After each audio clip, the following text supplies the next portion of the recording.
여러분 안녕하십니까? 오늘은 요양원 창업을 하는 데 있어서 신축을 해서 단독 요양원을 생각하시는 분들께 정보를 좀 전해드리려고 해요. 물론 주간보호센터를 신축을 해서 하려는 분들도 있지만 대부분은 신축의 경우는 요양원에 해당이 많이 되죠. 자, 우선 첫 번째는 아무래도 PF 대출이 필요해요. 건축자금 대출이 필요하다는 얘기인데요. 지금 2024년 기준으로요. 노유자 시설, 요양원, 노유자 시설 신축 건축 비용이 평당 1,000만 원 이상입니다. 보통 50인 이상 하려면 한 320평 필요하죠. 320평이면 평당 1,000만 원 하면 얼마입니까? 32억이에요. 근데 겨우 50인 미만 하려고 신축하는 경우는 좀 드물죠. 적어도 70인에서 100인 정도는 하시는 경우가 많아요. 100인 시설 한다고 칠게요. 그럼 한 600평 필요해요. 자, 600평에 평당 1,000만 원이면 60억입니다, 여러분. 그 돈을 현금으로 다 들고 있는 사람 없죠. 다 이렇게 신축하실 때는 대출, 건축자금 대출을 많이 필요로 하세요. 그것도 맥시멈으로요. 근데 중요한 건 지금 2024년 기준으로 대출이 안 나와요. 여러분 지금 OECD 국가 중에서 가계대출 부채율이 지금 1위입니다, 저희 나라가. 우리나라가 지금 천조에 해당하는 가계대출이 있는데요. 그것뿐만 아니라 건설사들도 지금 줄도산 위기고, 또 뉴스에서도 보면은 무리한 PF 대출로 인해서 종합건설 회사들이 문을 닫게 생겼다는 그런 뉴스도 많이 보셨을 거예요. 자, 이제는 이 PF 대출은 잘 나오지 않는다. 그걸 알아두셔야 되고요. 그 다음 또 하나는 대출 이자입니다. 지금 신용이 1에서 4등급 사이로 아주 좋아도요. 보통 5.5%고요. 좀 내려왔다 쳐서 이것저것 은행에서 하라는 거 다 해도 아무리 잘해도 4.8%예요. 평균 5%라고 칠게요. 평균 5%면요, 여러분. 20억만 빌려도 한 달 이자가 700만 원에 가까워요. 이거 뭐 감당하시겠어요? 근데 보통 60% 이렇게 대출을 바란다? 50억 빌려가지고? 그럼 30억이죠. 한 달 이자가 1,000만 원이 넘어요. 자, 그리고 이 대출을 무조건 내주는 게 아니에요, 은행이. 이 사람이 이 대출 금액을 상환할 능력이 있는지를 봅니다. 처음 대출 단계에서부터요. 즉, 이 사람이 다른 부동산 자산이 있는지 또는 다른 소득이 매월 발생하는지, 한 달에 이자가 1,000만 원이면 그 1,000만 원을 충분히 갚을 능력이 있는지를 세금 낸 거, 보험료 낸 거, 소득증명원 이런 거 다 제출해서 확인을 해요. 그렇지 않으면 대출 내주지도 않아요. 자, 그렇게 어렵게 건축자금 대출을 받는다 쳐도 이런 막대한 이자를 내야 된다는 거 감안하셔야 되고요. 그리고 대출 비율을요, 옛날처럼 80% 이거 다 여러분 지금은 다 헛소리입니다. 믿지 마세요. 80% 대출 같은 거 없어요. 자, 우선 신축 건축자금 대출이라는 건요, 개념이 건물만 보는 게 아니라 그 건물이 지어지는 땅을 같이 계산하는 거예요. 무슨 말이냐? 이미 그 땅에 대출이 있으면 대출을 한 20%로 해서 땅을 샀어. 그럼 그 20%를 제외한 나머지 퍼센티지를 가지고 건축자금 대출을 내줘요. 그럼 땅에 대출을 하나도 안 받고 땅을 샀어. 그럼 당연히 대출을 좀 더 많이 받을 수 있겠지만, 여기서 복잡한 게 생겨요. 요양원은 노유자 시설이고 비영리 시설로 되어 있기 때문에 원래는 대출이 나오지 않아요. 그래서 건축을 노유자 시설이 아닌 근린생활시설, 그냥 일반 상가 있죠. 그런 걸로 한다고 해서 지은 다음에 대출을 받고 나중에 가서 노유자 시설 용도 변경 허가를 받은 다음 다시 바꾸는 전환 대출을 해야 되는 겁니다. 복잡하죠. 자, 다음은 이제 돈이 있다고 칠게요. 돈은 어떻게든 마련했어. 그러면 그냥 뚝딱 짓는 게 아니고요. 굉장히 여러 가지 따져볼 게 많아요. 우선은 그 해당 땅의 지번 주소지를 가지고 어느 정도 규모의 건물이 어떻게 가능한지를 아주 꼼꼼히 알아보셔야 되는데요. 예를 들어 노이자 시설도 돼. 몇 평까지 용적권 폐율을 다 알아서 몇 평까지 지을 수 있는데 다 알아. 그리고 무턱대고 시작하는 게 아니고요. 지역마다 각 조례가 있고 또 지자체마다 또 적용하는 법이 다른 게 있어요. 예를 들어서 내가 요양원을 짓고자 하는 땅과 그 지역의 하수처리센터의 거리가 몇십 킬로를 벗어나면 그 땅의 건물은 2층밖에 안 된다. 몇백 평밖에 되지 않는다. 이런 것도 있고요. 그 다음에 도시가스 끌어오는 거, 안 되면 LPG 해야 되죠. 또 전기 끌어와야 되죠. 또 여러분 수도도요, 수질 검사까지 다 해서 사람이 써도 되는 물인지까지 다 확인을 받으셔야 돼요. 만약에 수질 검사인데 수질이 안 좋아, 그러면 정화조까지 설치해야 되고, 이 과정만도 한 5천만 원 이상 깨집니다. 또 토목. 아우, 뭐 땅 바르네 고르네 바로 건물 세우면 되겠지 하고 시작하고 건물을 지었는데 생각보다 땅 지반이 너무 물른 거야. 그럼 파일런을 박아서 땅의 지반을 더 튼튼하게 잡아주는 작업이 주관이 생깁니다.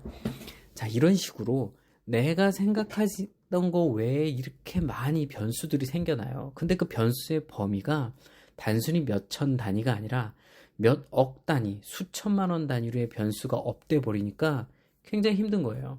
그래서 충분히 경험 있고 능력 있는 종합건설과 건축사, 그리고 요양 컨설팅, 이런 경험 있는 사람을 토대로 그 해당 땅을 무턱대고 돈 주고 시작하기 전에 아무 문제가 없는지를 일일이 검토하고 시작해야 되는 겁니다. 잘 알아두시고요. 그 다음, 지역 주민의 민원. 엄청나죠? 신축 같은 경우는요, 특히나 요양원 들어온다면 아직도 이 미개한 사람들이 요양원을 혐오시설로 보고 있어요. 제가 지금 서울 쪽에 새마을금고에서 요양원을 설립하기 위해 진행하는 컨설팅을 하고 있는데요.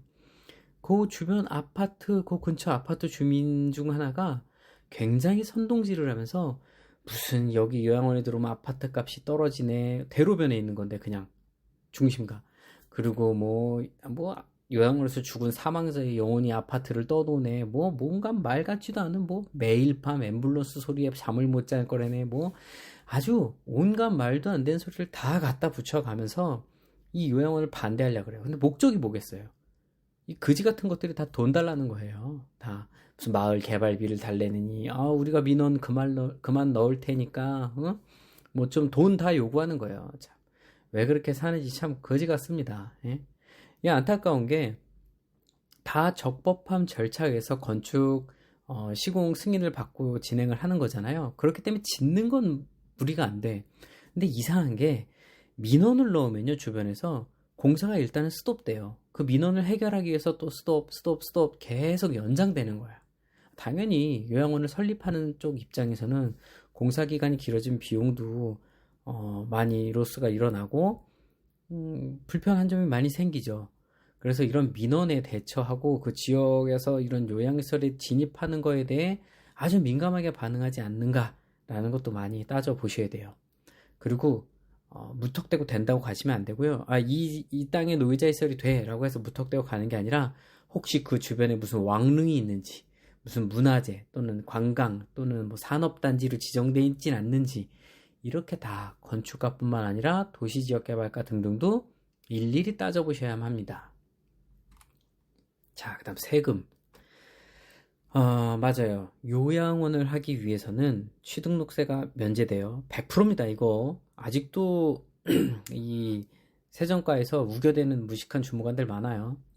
뭐 최근에도 저한테 종종 연락 와서 도와달라 그러신 분들이 있어서 해결해 드렸었는데, 자, 법으로는요, 취등록세 면제받기 위한 시설은 대통령령으로 정해진 사회복지시설이야만 하고요.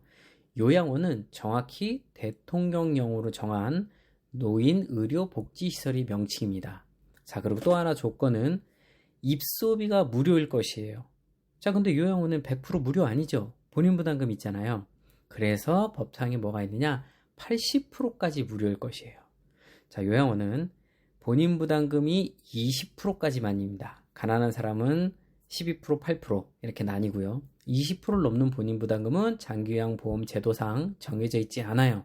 그렇기 때문에 요양원은 무조건 취득세 면제에 해당하는 겁니다. 자, 이걸 잘 아시고 따지세요. 그리고 주무관들이 계획이면 제발 좀 상위 기관에 물어보고 다른 지역 좀 공부 좀 해서 우기라고 하세요.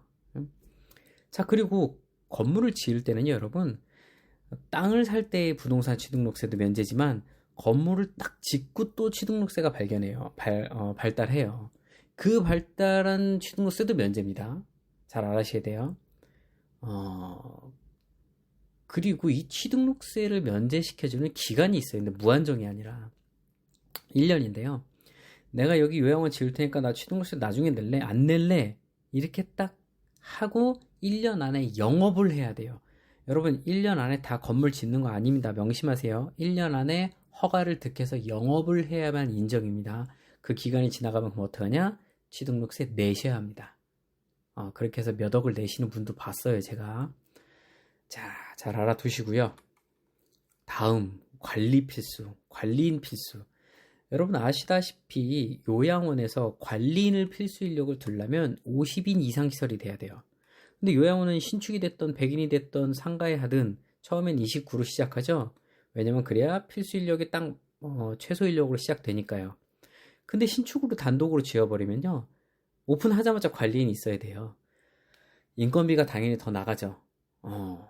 잘 아셔야 됩니다. 그리고 또 수도, 가스, 전기, 각종 누수, 보일러 문제, 그리고 조경 이런 걸 다 책임질 관리인이 있어야 되니까 이런 잡다한 비용, 소모 비용이 많기 때문에 상가에서 요양원을 차리는 것보다 더 수익이 적습니다, 여러분. 상가도 관리비 내지 않아?